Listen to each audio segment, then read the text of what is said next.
Good morning, everybody. It's your girl, Miracle Sims, and you are listening to God, Sex, and Love, your daily dose of inspiration, the juice. It is June the 19th, 2020, and I want to wish everyone a happy Juneteenth. I know everybody's excited about this day on today.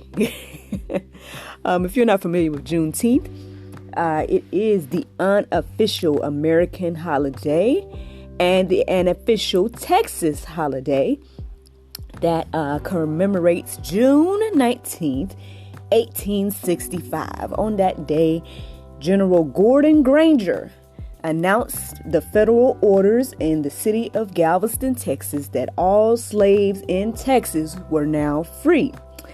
And just for the record, friends, this was about 2.5 years after the Emancipation Proclamation, which was the formal, address that freed those slaves. And so,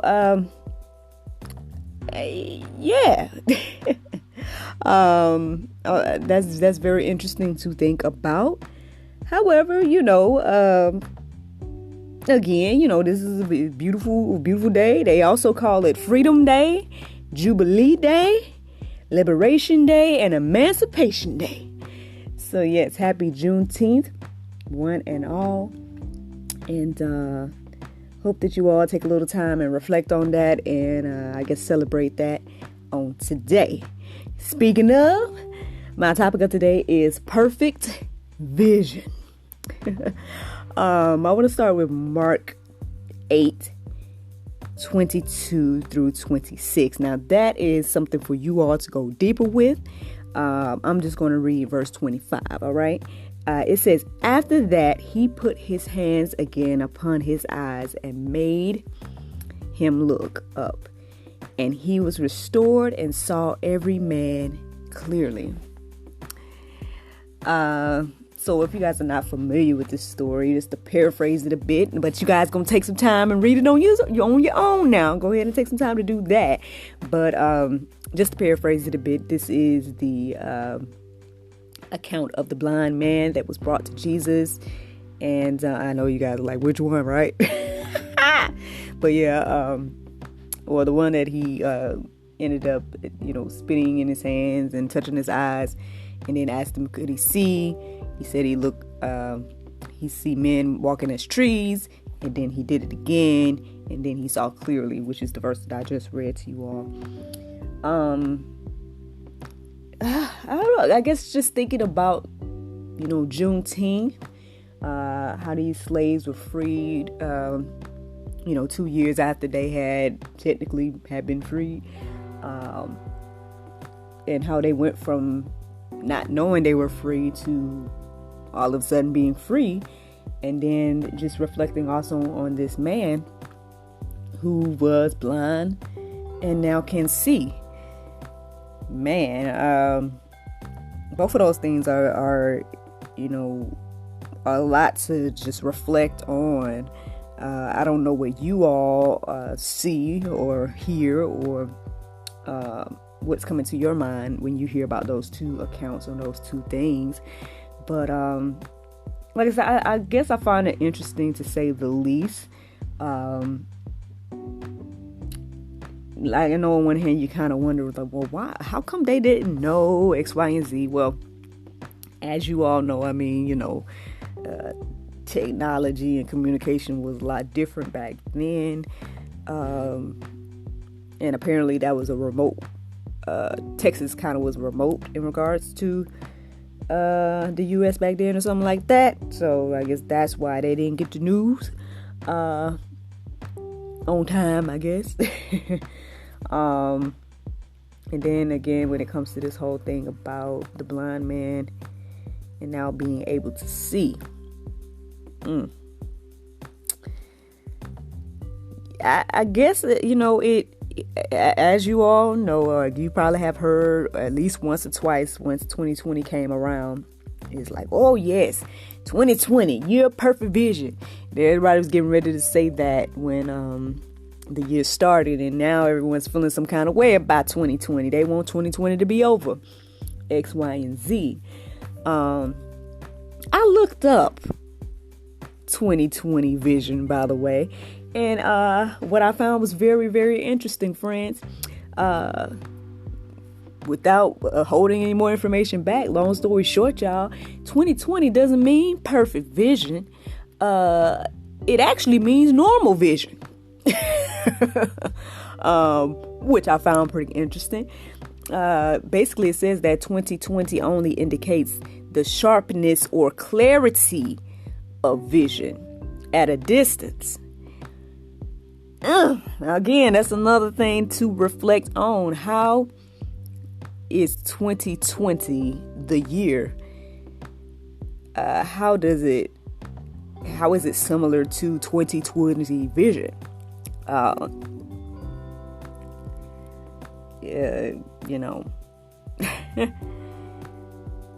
That indicates the sharpness or clarity of vision at a distance.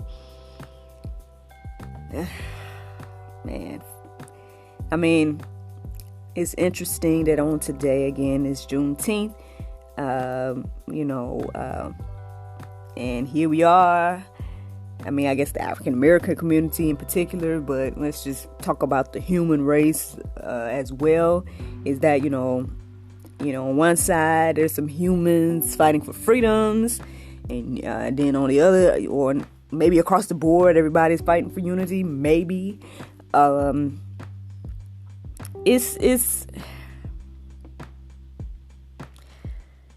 Yeah, friends, again, like I said, there's a lot to let it marinate on your hearts, minds, and souls today about all of those things and how they correlate and what God is trying to show us using all of those things on today.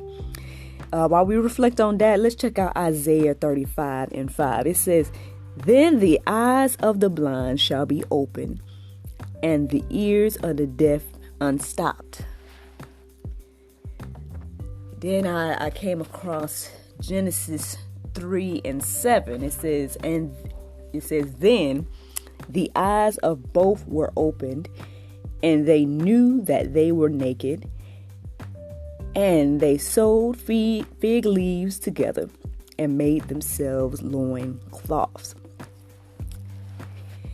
Y'all, I don't know what y'all are hearing today, but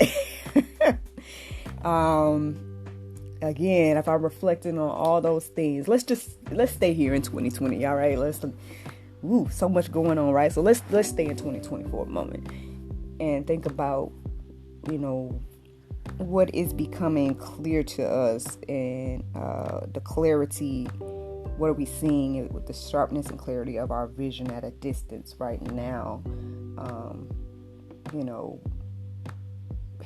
I guess as a nation. And then also reflect on when Adam and Eve's eyes was open and how they both, they knew that they were naked. I think right now, I kind of feeling as if the correlation is that, we're seeing ourselves clearly at a distance. It's almost like an out-of-body experience or something like that. And we're looking at ourselves, and we know that we are naked. Sometimes when people are naked, they are also feeling ashamed. They sold themselves some loincloths, and so in some ways they were hiding their shames, things like that, or trying to hide their shame now that their eyes are open to it. I don't know, y'all. Like I said, for me, this whole thing is a bunch of reflection.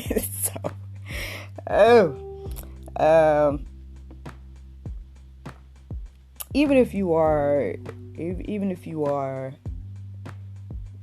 getting this clarity and you're looking at yourself, let's just focus on ourselves, okay? So we're looking at ourselves from a distance, and we're seeing that, we are naked, and we need to,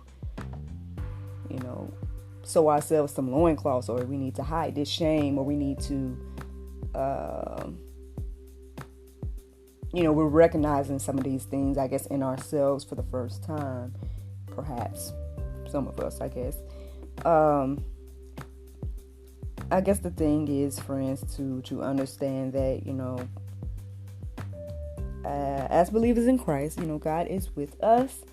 There's nothing to be ashamed about.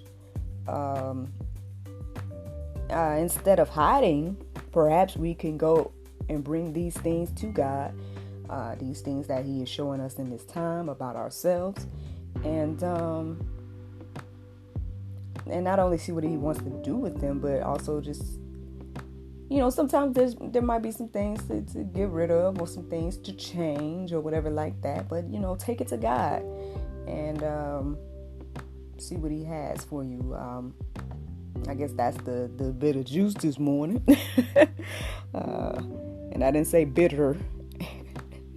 I was saying bits of, but I don't know. I like juice, so I don't know. But anywho, 2 Kings 6 and 16 and 18. You guys again can read the entirety thing for yourself. But this is just a reminder for us, in regards to, the things that we come across, that we are noticing, that we are seeing clearly, that we need to not hide from, but take to God. Well, this is why, friends. So it's 2 Kings 6, 16 and 18, just paraphrasing. Elijah prayed, "Oh Lord, please open his eyes that he may see." So the Lord opened the eyes of the young man, and he saw. And behold, the mountain was full of horses and chariots of fire all around Elisha. Friends, God has our back.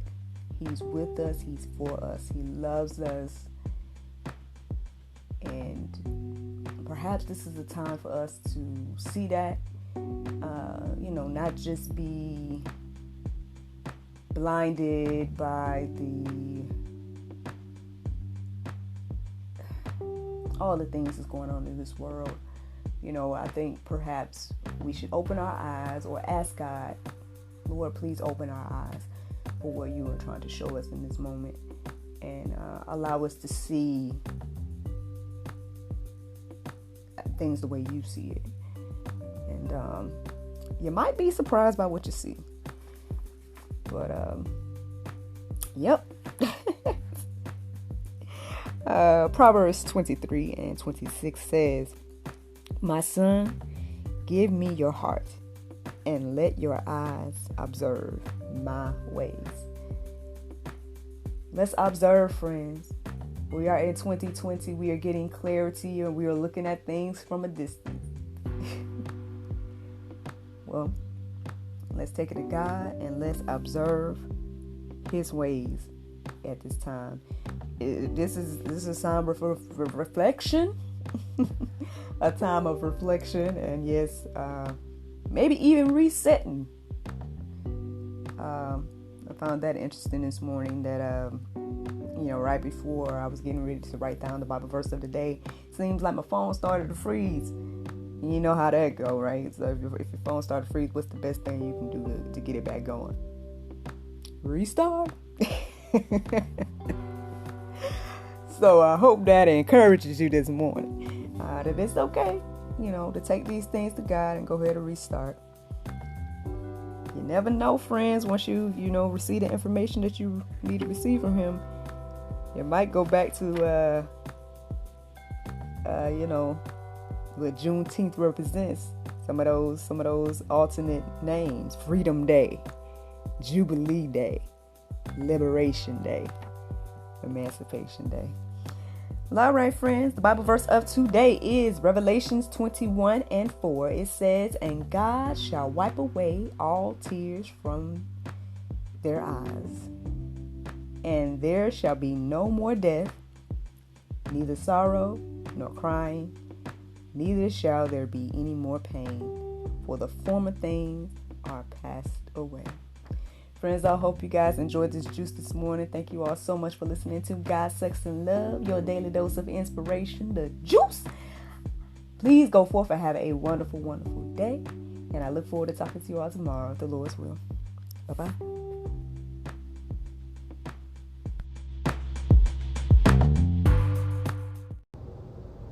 All right now, God, sex, and love. Keep on spreading this morning inspiration.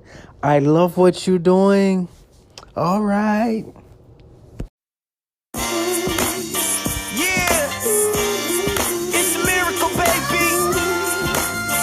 Shot chill, Miracle Sims, let's go.